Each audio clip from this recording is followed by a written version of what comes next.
Hi, my name is Monica Hanlos. I'm the clinical social worker here at Pediatric Home Service. May is Mental Health Awareness Month, and we wanted to bring an activity idea to you each week to help promote good mental health with your children.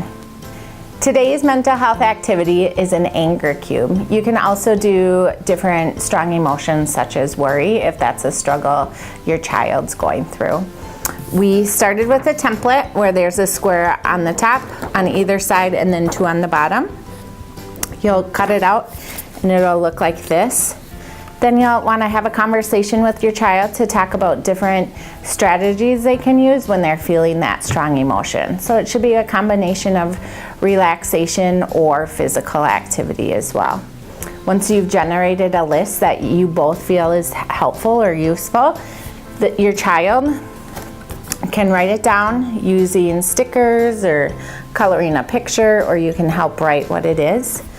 Complete that, fold it up, tape it, and eventually it will look like this. And when they're having that strong emotion, they can roll a cube. So this one says, watch a funny show, or maybe they can sit and color for a little bit. So that's our activity for the week. Thanks for watching.